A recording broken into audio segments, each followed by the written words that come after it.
Dependendo do serviço ecossistêmico que estamos estudando, existem diferentes abordagens que podemos usar para determinarmos os seus valores. Primeiro, nós vamos ver a abordagem baseada no mercado.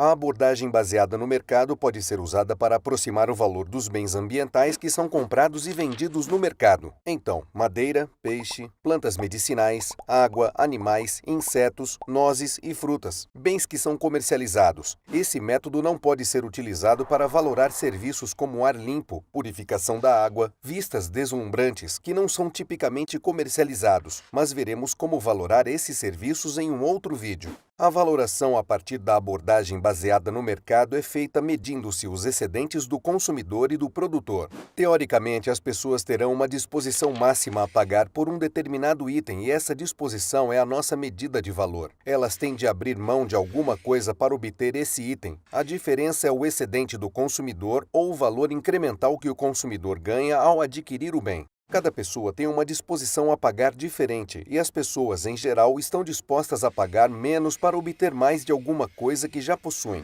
A função de demanda da sociedade será algo desse tipo. A disposição a pagar da sociedade é representada por essa área. Esse é o valor que os consumidores ganham com o recurso. Se fosse de graça, então tudo seria o excedente do consumidor. Se há custos, então precisamos subtrair esses. Nós falamos sobre excedente do consumidor de forma um pouco mais detalhada no primeiro vídeo dessa série.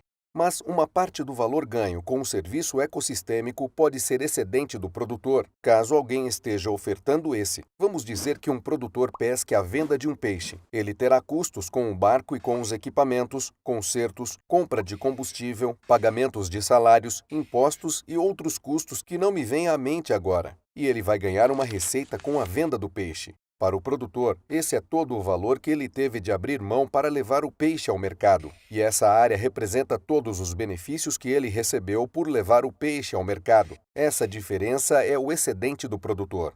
Vamos dizer que para pescar mais peixes, o custo aumente. Os trabalhadores ficam cansados e trabalham mais devagar. Talvez o dono tenha de pagar hora extra e contrate novos trabalhadores. Talvez eles tenham de pescar em águas mais profundas, mais longe da costa. Tem de pescar durante a noite. Então, o custo de pescar um peixe a mais e de levar esse peixe ao mercado torna a atividade mais cara. E isso acontece para cada peixe a mais pescado. Se o dinheiro que eles conseguem com a pesca é menor do que o custo, então eles não vão pescar, pelo menos no longo prazo. É o mesmo para todos os produtores, e a oferta total do mercado seria mais ou menos assim. Essa área representa os custos e essa o excedente do produtor.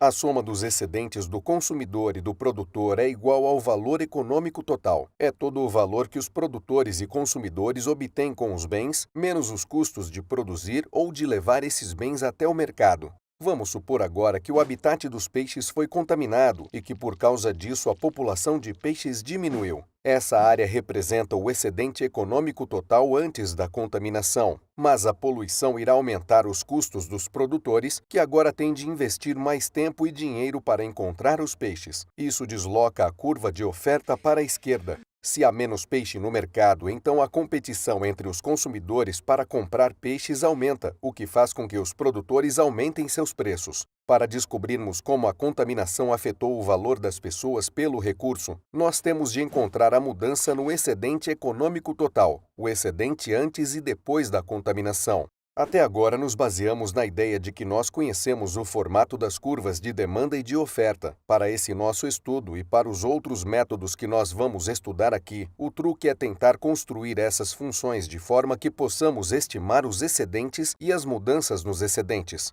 Para a curva de demanda, a ideia é considerar diferentes mercados com consumidores e produtores idênticos, como se tivéssemos múltiplos universos. Em cada universo temos um preço diferente. Nós podemos simplesmente observar as transações que ocorrem em cada universo e, em seguida, com base nessa informação, construir a função de demanda, pois teremos uma relação entre o preço e a quantidade demandada dada esse preço. Mas nós ainda não temos múltiplos universos. Podemos desenhar a curva de demanda com base nas quantidades vendidas e nos preços dos anos anteriores? Não, pois o preço é apenas um dos fatores que afeta a demanda. Não podemos assumir que esse movimento ocorre ao longo da mesma curva de demanda. A quantidade comercializada depende também do preço dos bens substitutos ou bens complementares, da renda dos consumidores, da população, das preferências e provavelmente de muitas outras coisas. E muito provavelmente em cada ano teríamos uma curva de demanda diferente. Existem várias maneiras de tentar aproximar o formato da curva de demanda ao que seria seu formato verdadeiro caso tivéssemos todas as informações disponíveis. Uma forma de fazermos isso é através de experimentos. Nós não temos múltiplos universos, mas uma empresa pode querer mudar o seu preço em determinada cidade para tentar determinar como a demanda age. Assumindo que, com exceção da mudança no preço, tudo mais permanece constante, isso pode funcionar. Mas uma outra forma é estudar os dados dos anos anteriores. Mas, ao invés de assumirmos que o preço é o único fator, consideramos todos os outros fatores que podem afetar e provavelmente afetam a curva de demanda. Esse é o mundo das regressões. Nós não vamos nos aprofundar muito nisso aqui. Mas a ideia é que se esses são todos os fatores que afetam a função de demanda, então, ao olharmos para os dados do passado, nós podemos fazer algo como uma engenharia reversa para saber como será a equação de demanda. Existem alguns links na descrição que podem te ajudar a entender melhor isso, caso você esteja interessado. A curva de oferta será a quantidade de dinheiro que custa para os pescadores pescarem 1 quilo a mais de peixe ou qualquer que seja a unidade a mais de peixe. O ponto é que para cada quilo adicional pescado, os custos mudarão. Na prática, analisamos os custos de todos os pescadores para a quantidade total de peixes pescados para construirmos a curva de oferta. Quando analistas não têm tempo ou dinheiro ou dados para estimar o formato da curva de demanda, é comum multiplicar o preço pela quantidade, o que dá uma estimativa do valor total do peixe produzido. Em seguida, desse valor, eles subtraem os custos de produção e obtêm os benefícios líquidos da pescaria. E eles simplesmente veem como esse benefício muda com mudanças ambientais. Não é uma medida apropriada e nós estamos completamente ignorando o excedente do consumidor. Mas ainda assim é um número que os tomadores de decisão e as pessoas em geral entenderão. Com recursos limitados, isso é melhor do que nada. E você verá esse tipo de cálculo toda hora na valoração do meio ambiente. Um exemplo do uso da abordagem baseada no mercado se deu no Cabo das Agulhas, na África do Sul. Existem 3 áreas de proteção marinhas nessa região, ameaçada de contaminação e pelo excesso de atividades predatórias. Um aumento nos esforços de conservação foram seguidos de movimentos de resistência porque o dinheiro entrava, mas parecia não sair. Então, uma equipe fez uma avaliação econômica dos efeitos das áreas de proteção marinhas nas atividades pesqueiras, de recreação e no valor de existência. Para a pesca, eles utilizaram a abordagem baseada no mercado. A ideia é que os peixes tenham um lugar seguro para se reproduzirem e crescerem e, com isso, parte da população de peixes vai acabar saindo para fora dessas áreas. Mas a questão é que as áreas de proteção marinhas diminuem as áreas onde os pescadores podem pescar. A estratégia foi descobrir quantos peixes migravam para fora das áreas protegidas e, com isso, afetava a quantidade de peixes pescados por unidade de esforço desprendida por cada pescador. Em seguida, a quantidade pescada era multiplicada pelo preço do peixe. Eles não estavam calculando o excedente do consumidor. Também descobriram o custo de oportunidade de não pescar nessas áreas. Muitos estudos foram feitos nessa área com relação à reprodução e à migração dos peixes com base nos dados que os pesquisadores coletaram.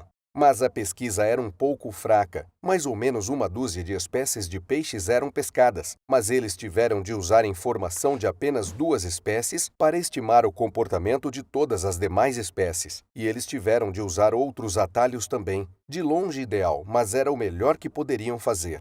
Usando uma taxa de desconto de 6%, eles encontraram isso como o custo presente e o benefício presente ao longo de 20 anos. Aqui não há nenhuma área de proteção marinha, então não há benefício com a migração de peixes para fora dessa área. Isso é como está agora. E esse é o cenário que estamos considerando, assumindo regras rígidas e tornando uma das áreas de proteção marinhas maior. Esse é o custo de oportunidade de proibir que peixes sejam pescados numa determinada área do oceano. Mas vale mencionar que isso tende a ser temporário. Esse gráfico mostra os custos e os benefícios acumulados para os pescadores, assumindo diferentes níveis de migração. Num primeiro momento, os pescadores perdem, mas à medida que é dado aos peixes tempo e espaço para crescerem, eles irão povoar áreas fora das zonas protegidas. No final, mesmo superestimando os custos e com uma estimativa conservadora dos benefícios, eles encontraram que os benefícios das áreas de proteção marinhas superam seus custos. Nos próximos vídeos, nós vamos ver alguns métodos de valoração baseados no custo para valorar os serviços ecossistêmicos.